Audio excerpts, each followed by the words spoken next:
Sure. Carrie Mariner. Here. I'm here. Taffy Rock. Here. Sarah Warder. Here. Liz Carlin. Here. And that's it. Okay, let's go ahead and stand for the pledge, please.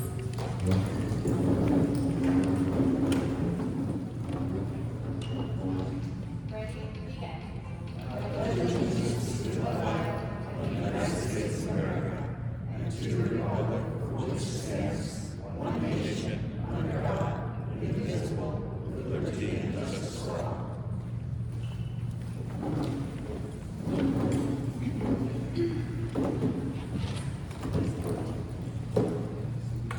Okay, I need a motion to approve tonight's agenda. I make a motion to approve tonight's agenda. Okay, who's taking it? I'll Okay. So Taffy and Sarah. All those in favor say aye. Aye. Motion carries. Okay, we're gonna move on to approval of our April 9th, 2026 meeting minutes. I need a motion to approve our minutes. I make a motion to approve. Second. Any discussion? Okay, hearing none. All those in favor say aye. Aye. Aye.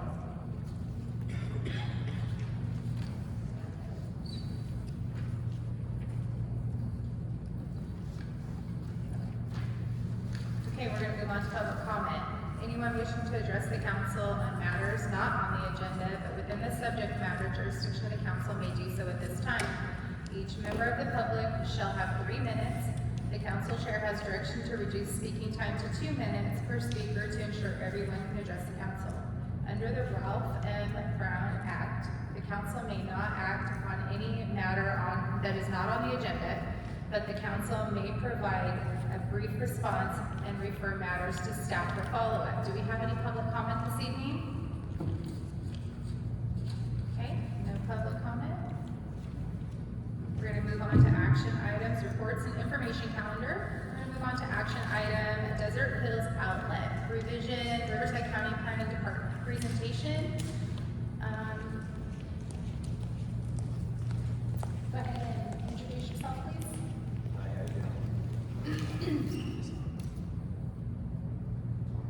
Alright, how's it going? My name is Patrick McCuskey. I'm a developer of Simon Property Group. We have Linda with us as well. She's an architect with Architects Orange. And then we have Eric Howard. He's the general manager for the property. So we're very excited to be here today. Simon Property Group is a publicly traded company. We have about 200 properties around the U.S. and around the world. One of the properties is right in your backyard, Desert Hills Premium Outlets. It's one of our pride and joys, and we've been working on this project over the past couple of years to do a renovation and expansion of the property. One of the goals with this renovation expansion is to connect the east side, what we currently call the east side, and the west side of the properties. Currently, there's a lot of cross traffic over an existing road, which causes a lot of pedestrian issues, a lot of issues with shoppers trying to get from the east side to the west side, as well as a lot of safety issues. So we've been working with Architects Orange and Linda here to come up with a great strategy. We're going to be presenting that to the Planning Commission in a few weeks, and we're looking for your support on that. So with that, I'll turn it over to Linda, and she'll walk you through the program. You guys actually see the slides? I feel bad. Okay, I'm Linda Lorenzi. I'm the project manager with Architects Orange, overseeing the latest expansion of Desert Hills Premium Outlets on behalf of Simon Property Group. Next.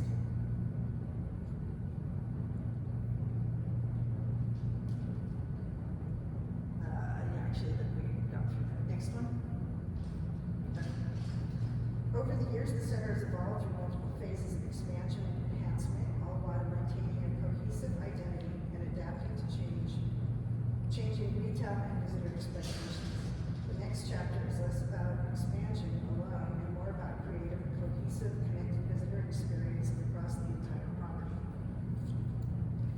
Next. As the center evolved over time in separate phases of development, east and west west wings became divided by an internal vehicular roadway. Next. While the center functions successfully today, the connection creates a physical and experiential separation between the two halves of the property. Next. The core idea behind this project is unification. Proposed improvements will focus on that internal street as well as establishing a new building in the east wing and additional surface parking. And those are outlined in yellow there, those areas. Next. The plan also introduces 11 new multi-tenant structures, which are small structures similar to kiosks. And they're kind of dotted around in the yellow over there. Next. As it exists today, the internal street bisects the east and west wings, with traffic from Seminole Drive passing through to reach the parking areas behind the outlets. While the center has done well to create a pedestrian zone with water features landscape, even closing off the internal street, the divide is still apparent. Next.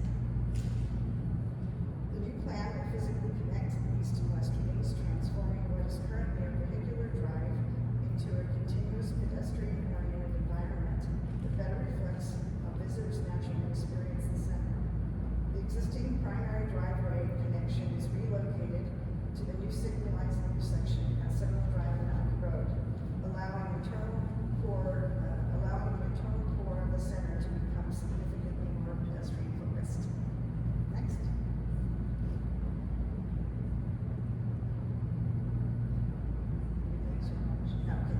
This plan introduces two commercial buildings that bridges the existing separation between the east and west wings.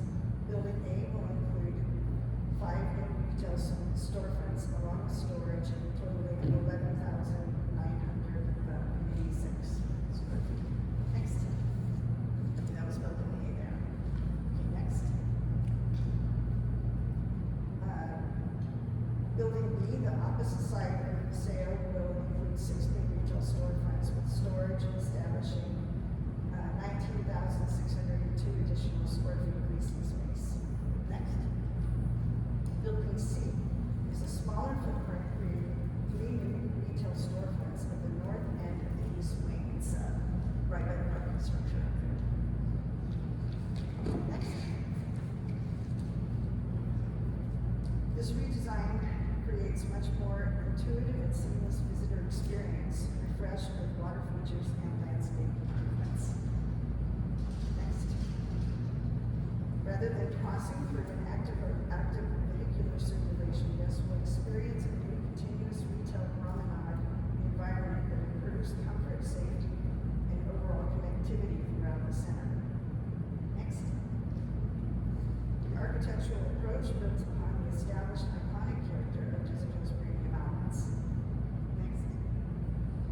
The enhanced design also introduced refreshed materials, updated landscaping, enhanced public spaces that create a more cohesive identity across the property.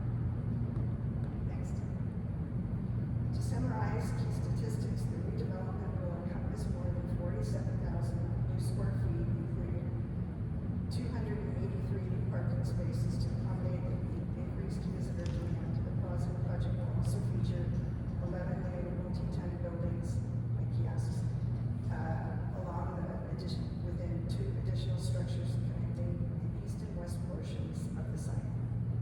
In addition, enhanced landscaping improvements will be added to create a more attractive and welcoming environment.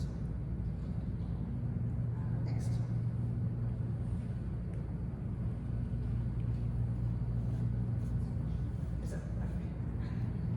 As the project moves forward, improved infrastructure and additional parking will make this center easier to access and navigate. Construction is expected to begin this year. The center will remain open throughout the process.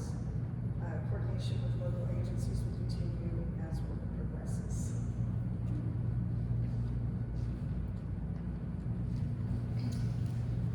Thank you. If you have any questions, we want to have an answer them. And otherwise, we're excited to get this project started and continue to unify the asset and keep this property moving forward. I have a question. How long is the trajectory for So we currently anticipate that we're gonna be starting construction in August of this year, and then we're gonna be turning over the tenants for their build-outs in approximately September of next year, and it'll be fully complete by the holiday season next year. So December 2027? Correct. November, December? Correct. And then what are we gonna do to mitigate traffic issues? For the project, for mitigation of traffic issues, they're gonna be approved. We brought on a traffic consultant who's addressed a lot of the concerns with closing off that entrance. He believes with the signalization of the new intersection at Mountain Road, that's gonna improve a lot of the issues of circulation, vehicular circulation on the property. And then just with Eric, he's gonna continue the on-site traffic flow management, just like we do throughout the year. Black Friday for Cabazon is a nightmare. 100%, And that's so not Eric, exactly. if you want to get up and speak to, we were talking about a lot of things we do on Black Friday.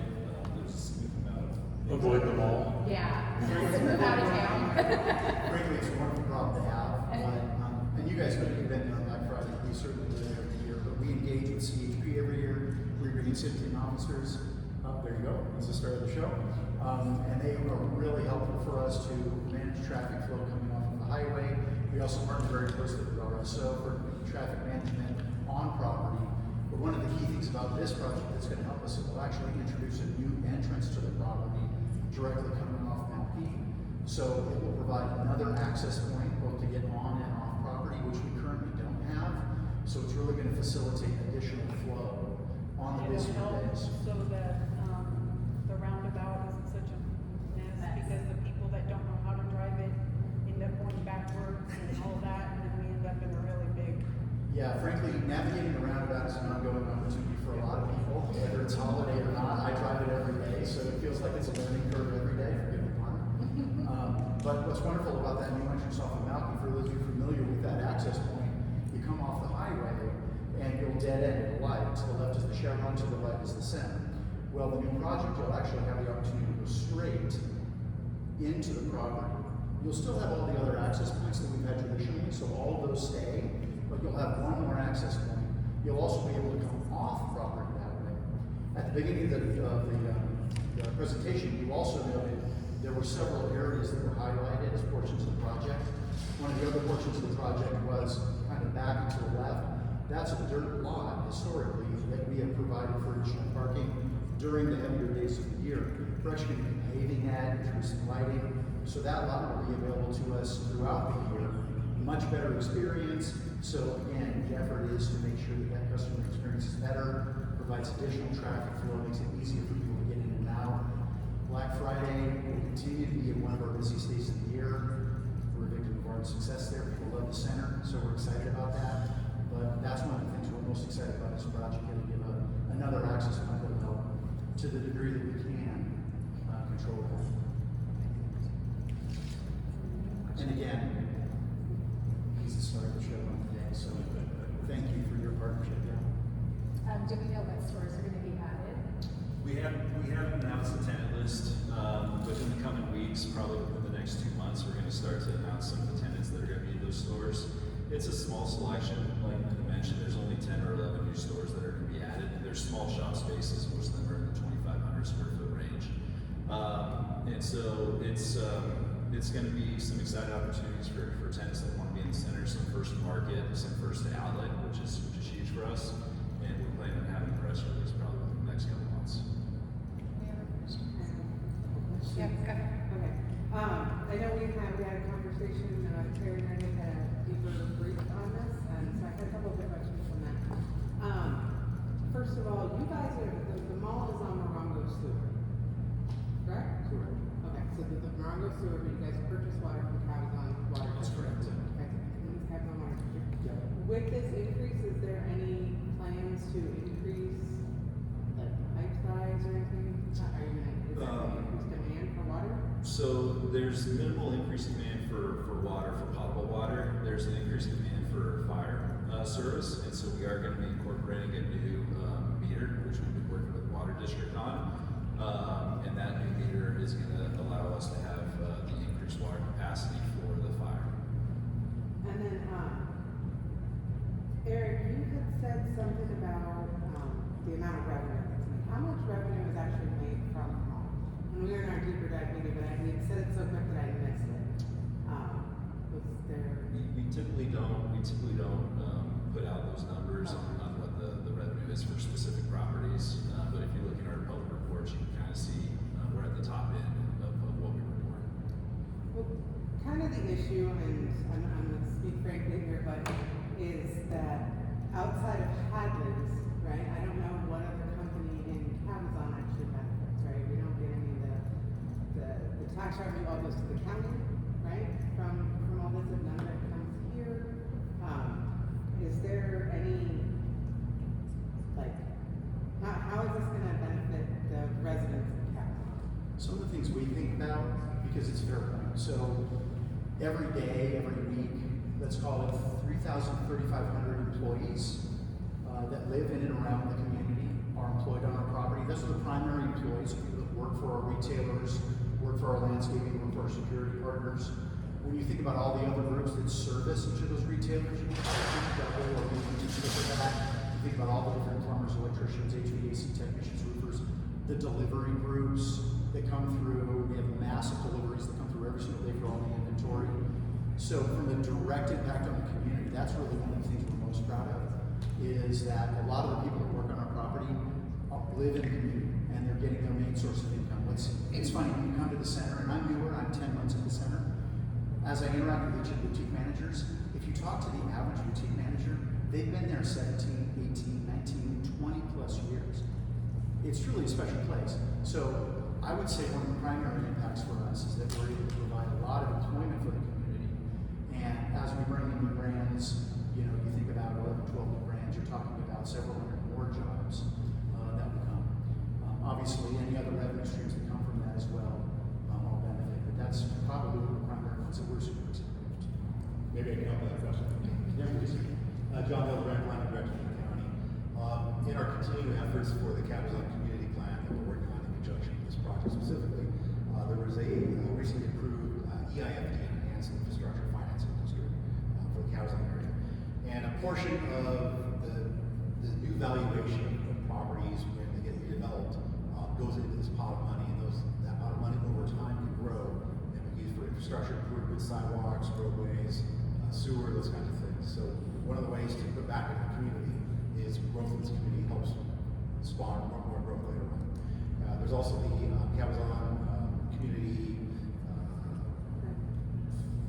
The plan. Yes, the plan as well. So if there's any specific infrastructure improvements or things that this group would like to see, I would suggest working with the district offices to kind of figure out how to prioritize some of those things moving forward as Cabazon goes on. So with the EAFD, I know we're only getting the money that's coming off of the property tax. It's Is this the gonna increase? delta between the baseline and the new valuation of something that's built on there. A portion of that goes into this That will for go to the the FD is about a 40-year plan, so over the course of the 40 years, when new projects come in, it's a sustainable source of revenue to go back to the community. So with these additional funds, would that help with the bypass? Bypass is being funded completely separately through state and county contributions and everything else, so it's a different funding mechanism. This is for more local infrastructure improvements. So in other words, like an additional library or sidewalks? Primarily sidewalks, streetlights, utilities, those Storm kind of things. drains. Storm drains, storm drain facilities, exactly. When might some of that come to fruition? As soon as we get new development here. So part of the Cabazon community plan, which I think has been pitched to this group, does some additional land use changes, and some design guidelines, some other components to it, for the infrastructure plan. So the idea is to make this kind of like a marketing plan as well, just economic development once it gets approved, and then track businesses kind of how to do that redevelopment of the properties that they need, and get the first guy in, and then spot the next guy, and then over time things grow, and utilities and infrastructure gets built up. Not to take anything away from this group here, this is a project. So, things like this, we all need to do. So it's still great for new source of tax revenue, new businesses, new jobs, generating new improvements, everything. I have one more question for Simon. Would you guys be willing to, I know my kids went to Cabazon, and I know every year they do like a Christmas giveaway. And I know that with the teachers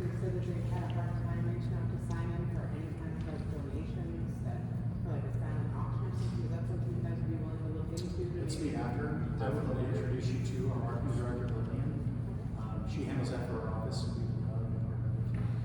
We partner with a lot of groups in the community, so again, I'm newer to the community, 10 months in, so absolutely no problem. Carrie, I don't know if you know who in schools do that. We can maybe. Probably Yeah, the yes. principal.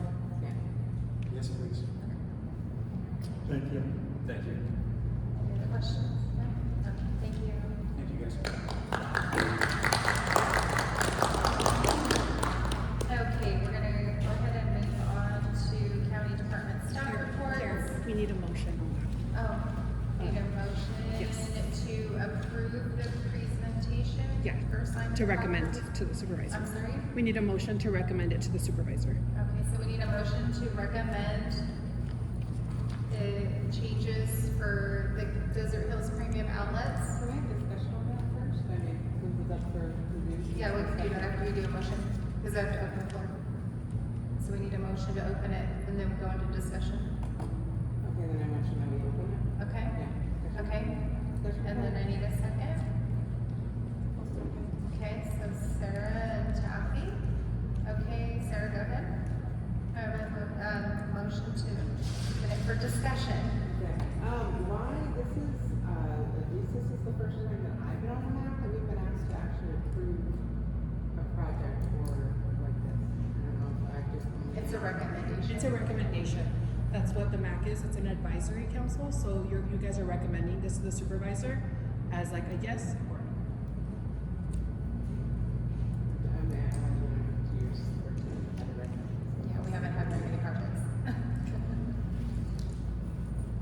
Any other discussion? No.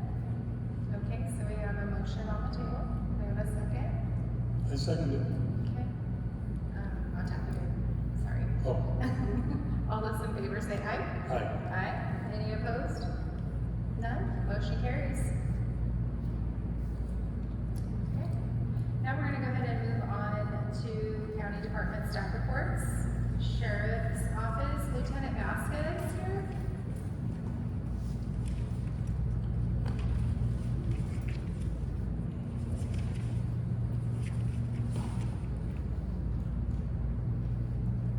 Good evening. My pleasure to be here tonight. Just first off, I'd like to introduce myself, Lieutenant Randy Vasquez, Riverside County Sheriff's Department, Cabazon Station. I'm relatively not as new as he is, but I've been here at the Cabazon Station for roughly about a year. It was a year in May. I've been with the department 39 years. Yes, you've heard that right, 39 years this year. So I've been around for a little bit, primarily down on the east end, extreme east end down on my station, Thermal Station, Palmeister Station, Springs, farthest west I've come. So I'm still learning the station a little bit. Finding it's everything's a little bit different within each station, but the general process is always the same. You're familiar that we have a new captain. He's been here a couple months, Ernie Esquivel. I apologize he couldn't be here tonight, but he's on vacation. We all need vacation. We're fishing this week, so he'll be back here shortly. But glad to meet all of you. I'm glad to be here tonight, and just wanted to go over some quick statistics from the county area here down in Cabazon. So going back to the month of May, going from our statistics, we had a total of 12 assaults, reports of assaults, 2 burglaries, 3 vehicle thefts, and 19 thefts and larcenies. Generally, these have gone down over the past couple of years, with a couple of exceptions. And then our general response time for Part 1 crimes has been around 9 minutes. So I'm glad that is gradually decreasing. So that's one thing we're trying hard to our deputies on.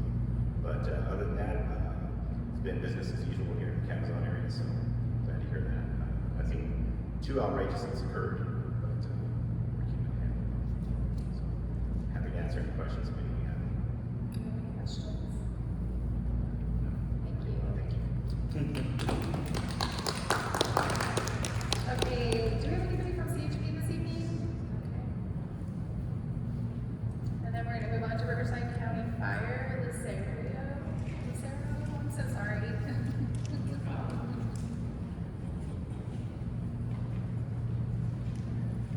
Good evening, council. I am here actually filling in for my colleagues here. Matt Demon is actually not here.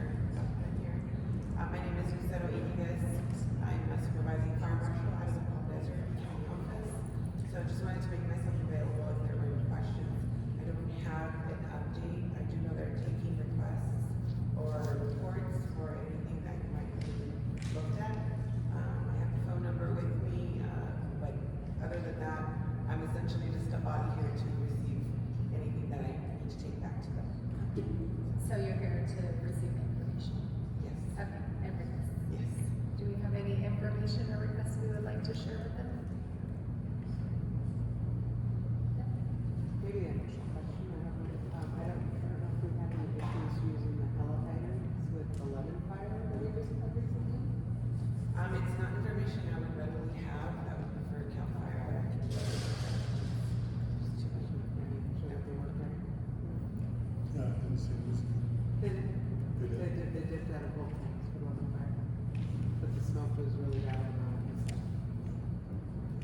Okay, if you could possibly get a report back, for that and have them maybe email us. Absolutely. Okay, thank you. Any questions? All right, thank you. Thank you. Okay, we're gonna move on to EMD, Joshua.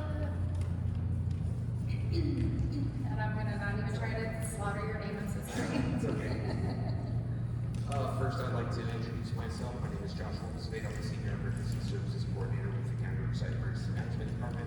I spent the last 4.5 years in District 4, and they just recently moved me to District 5. I've only been here for maybe 6 weeks, so I'm still figuring things We out. have a lot of new ones in the room tonight. Yeah, I came over with Lieutenant Vasquez, and they pitched us this way. I'm very familiar with the county. I've worked for the county for 20 plus years, so I'm very familiar, but most of my career has been spent out in Coachella Valley. But I'm really excited to be here in District 5 to serve the community. A little bit of information I can provide for you, as part of the update. June is National Light and Safety Awareness Month.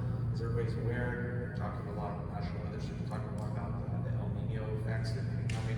You know, it's a little bit more humidity in the air. They're expecting monsoon weather coming up, but to be prepared for that with lightning storms comes wildfires and power shutoffs.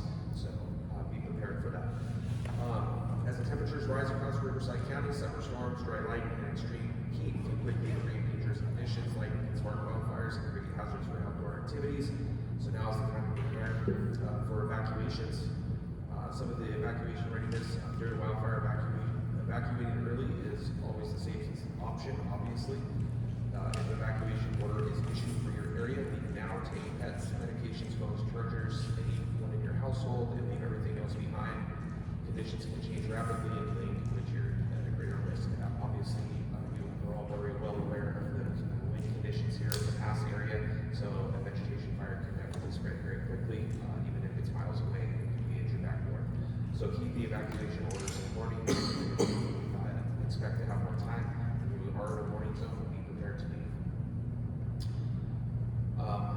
Also, stay informed. You can sign up for rivcoready.org/alert-rivco. If you're in the area that is being evacuated, you may be able to receive the wireless emergency alert that is forced onto your phone. But if you're not home, you wouldn't get that message. So if you're not home, you'd be able to receive that information if you sign up for Rivco Ready, Alert Rivco. Again, that website is www.rivcoready.org/alert-rivco. For any upcoming community emergency response training or ESLOS training, you can go to our website, get involved, and there's a list of upcoming classes that are on there. For May incidents, we had the Bain fire and the Verona fire. EMD's response was requested, evacuation orders, warnings were issued, and shelters were opened. All evacuations were eventually canceled and the shelters were closed. We've seen an increase in wildfire activity this season because of the late season moisture that we received. It brought a lot of grass and underbrush that is drying out rapidly. So we're seeing an increase in these starts throughout the county. So be prepared to evacuate. That's all I have. But thank you for having me. Any questions? No? Thank you. Okay, we're gonna move on to code enforcement, Officer Pollard. Good evening, council, everybody. My name is Officer Paul Darius, Riverside County Code Enforcement, and have some stats and some updates to present. Since our last MAC meeting in April, our team has closed 67 cases in Cabazon Whitewater area. Our usual cases, business as usual, we refer to each street. cases there of code violations. I was also speaking with Lieutenant Quennikens, or is it Commander now? Commander, congratulations. I'm going to be working with her and her team as far as the code violations and the dogs, because I understand that's becoming an issue, and it's been an ongoing issue. We were able to identify the person, get his information, his lockout, which I'll be getting to RSO and animal control to address that. But at this point, it's a civil matter where we file an injunction with county and also hopefully in preparation for a seizure warrant. But those things do take time. We have to do a lot of work up for these cases in order to get to that point, but we're right at that point, so help is coming. With the help of animal control and RSO, hopefully we can expedite that. So we'll see some progress on Peachtree. East Cabazon homeless outreach. Senior Officer Daisy Juarez is actually taking over that area, and she's done a great job coordinating with RSO and animal control. We finally got our CO2s back from several property owners, which allowed us to, she coordinated joint operations with them so we could enforce the code violations with administrative citations, and also allow RSO to enforce those 602s, persons of interest in that area. And also a shout out to Commander Quennikens and Lieutenant Velasquez. We helped them coordinate to deal with Pastor John to get those dogs removed, and that was, I heard it was an amazing operation. And if you have any further questions regarding Pastor John, I refer to animal control and RSO. But I just want to give a shout out to them.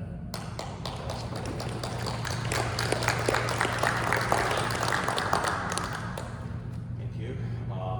Mobile homes in Esperanza. I think we've discussed this before. I'm not sure they have building and safeties here tonight. We've been trying. Yes. I did reach out to them just to kind of work coordinating better as far as our code enforcement inspections and their building inspections.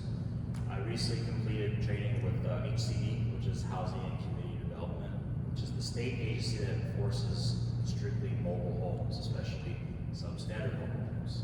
Because as of right now, code enforcement doesn't have an ordinance for mobile homes.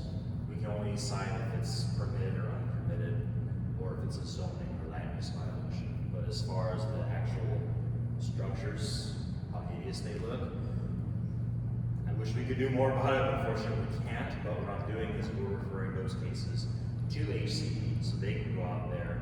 They have a similar process just like us, but for citing the actual itemized defects on these mobile homes, like no windows, weather, dry rot, you name it. They can actually do their own enforcements there. But what we've done is, especially the ones on Esperanza and all the ones you see out in the desert in the middle of nowhere, we do refer to building and safety. We give them time to work with them, but most of them have failed their plan check. So now we're hitting them with our administrative citations, which we do every single month, and those fees increase. Hopefully that'll motivate compliance, and we'll continue enforcement on those substandard mobile homes. A couple of new cases came our way. There was an encampment that was growing on the corner of Elm and Esperanza. Thank you for reporting that to us. We actually responded right away. We stopped that particular gentleman in progress of building his camp larger and larger.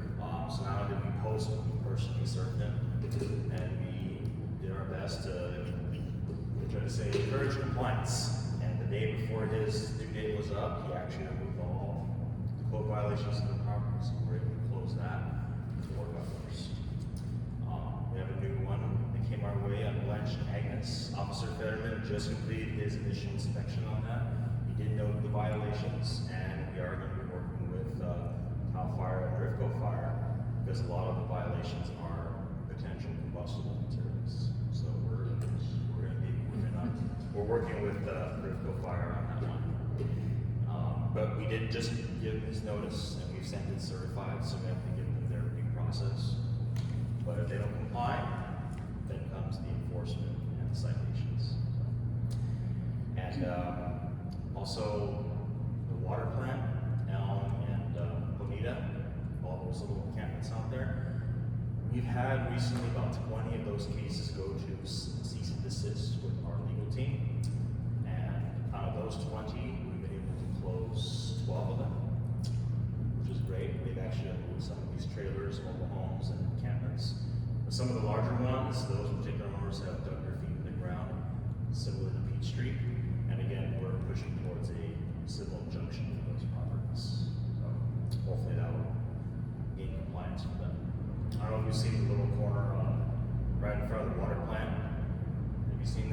there's a little encampment there with 4 or 5 RVs, trailers. Well, he finally moved the trailers.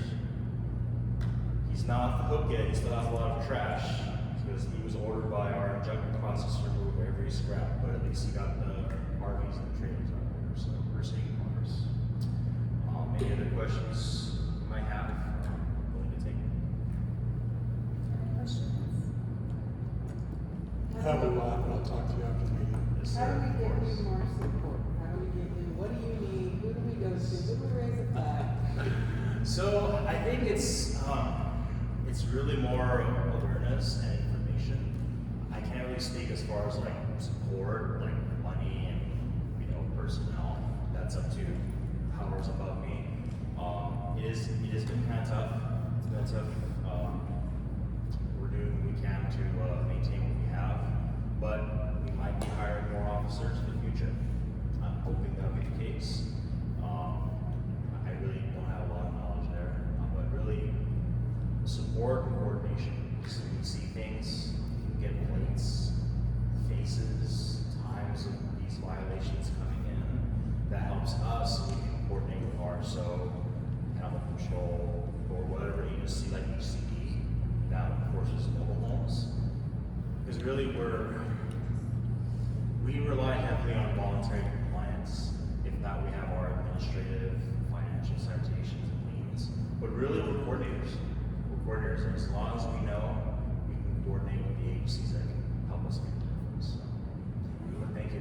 I have a business card if you'd like. So any questions, my cell phone number's there.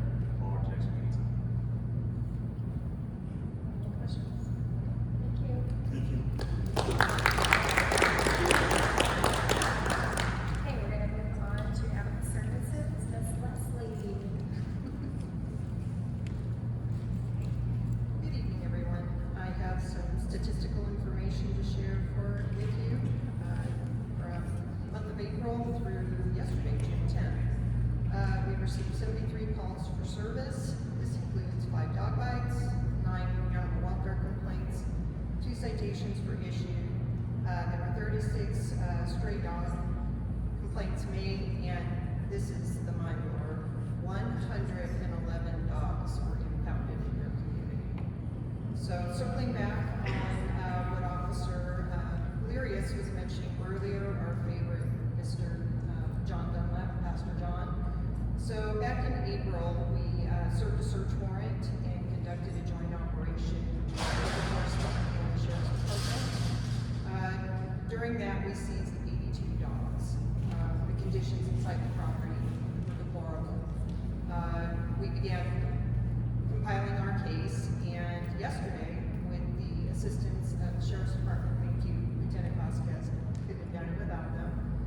Pastor John was arrested, and we submitted our case with the District Attorney's Office, asking for 82 counts of animal cruelty, as well as failure to control the dangerous animal. I'm sure you heard that there was an individual out there who was multiplying a few of his dogs, so we also charged him with that as well. Any questions?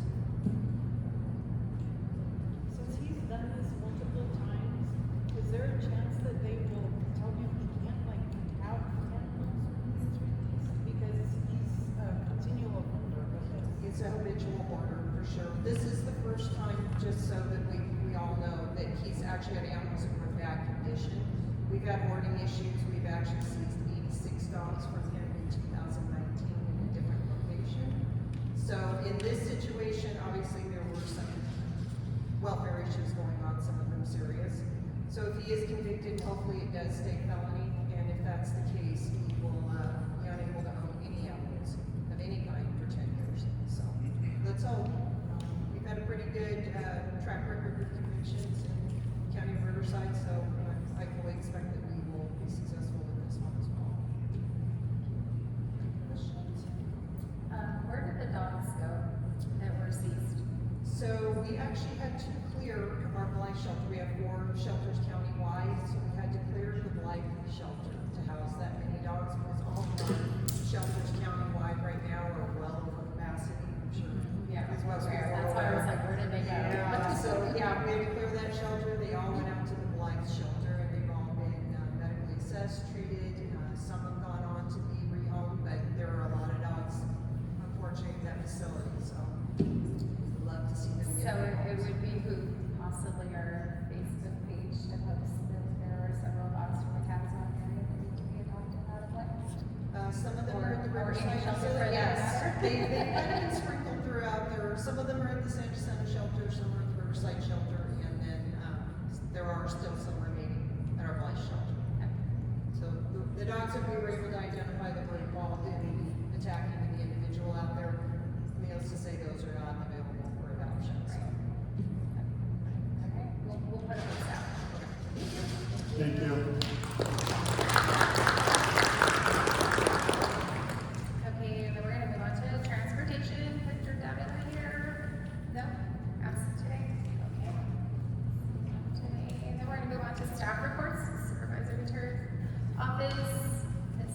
Crystal Reza.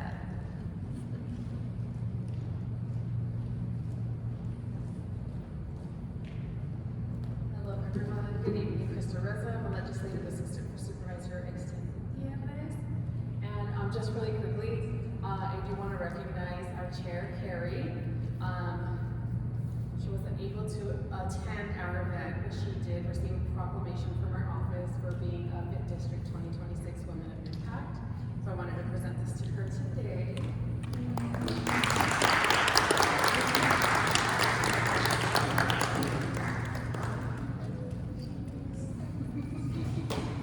Thank you. And I have a little booklet that I'll give you that has like your little bio too. Right. So I'll hand that over to you right now.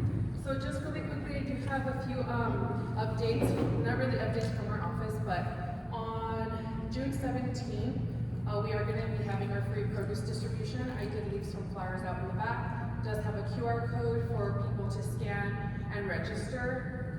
It's just basic information that they'll have you. You can do it before attending the food drive or when you come to the food drive. So here's the flyer. They're out back at the table.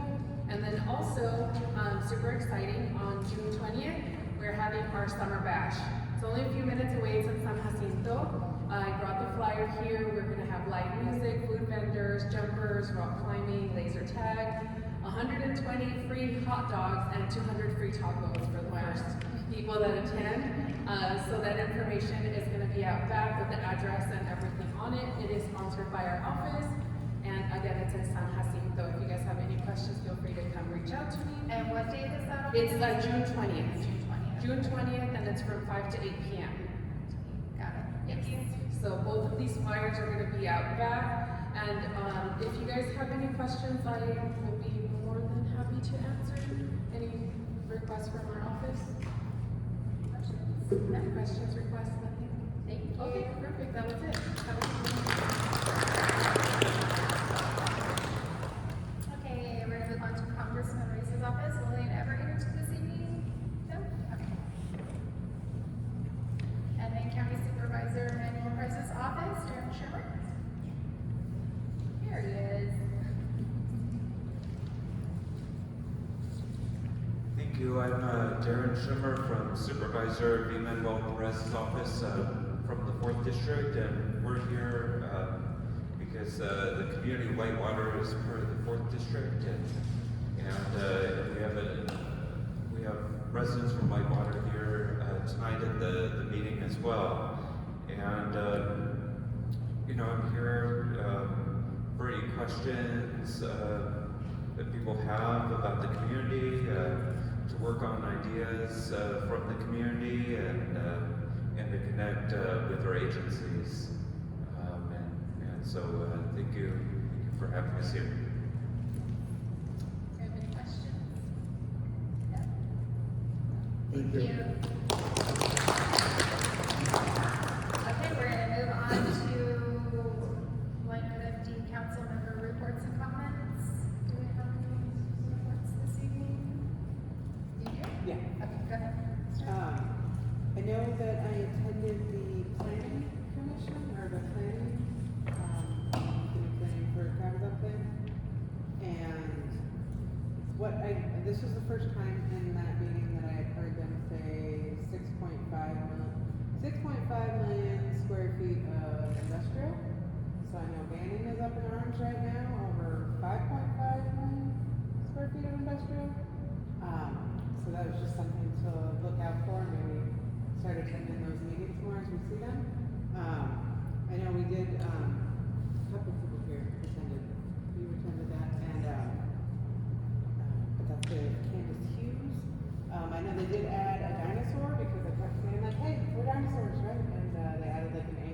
text and it's like, what's wrong with an Echinosaurus? Come on, Mom, one cat, one dinosaur. But I will die out. And I also know the San Antonio Pass Water Agency with the IARDC is doing a Firewise community. It's a workshop for fire safe gardening. It's going to be this Sunday at Noble Creek at 10 a.m. to 12 p.m. I'm trying to get them to do something here as well, but this does go into, there is a program out there called Firewise Community. If you get into, if you can organize your community, there is a way that you can get an insurance discount for being Firewise. So maybe that's something else to look into, maybe I can work on trying to get somebody here to give us some information about that. Okay. So I'll figure out dates. Harry? Don't have anything. I have something to say. I would like to thank Melissa for joining our board. Thank you so much. Well, thank you for, inviting me. So welcome aboard. Thank you. And then we're gonna go ahead and move on to the information calendar for Facebook update. No? We've got 500 people. That's it. Yay, how many do we have total? 110 now. 110 followers, love it. Okay. And then, do we have, anybody that was interested on the vacancies, Crystal, for the map openings and vacancies? Nothing at this time? Okay. All right, do we have any items for the next meeting, for the next agenda? No? I know that we are trying to get building, yes. We were trying, I promise.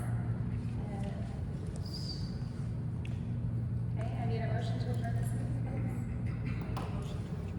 Taffy, This second. Terry. All those in favor say aye. Aye. Motion carries. Our next meeting will be August 13th at 6 p.m. here at the community center.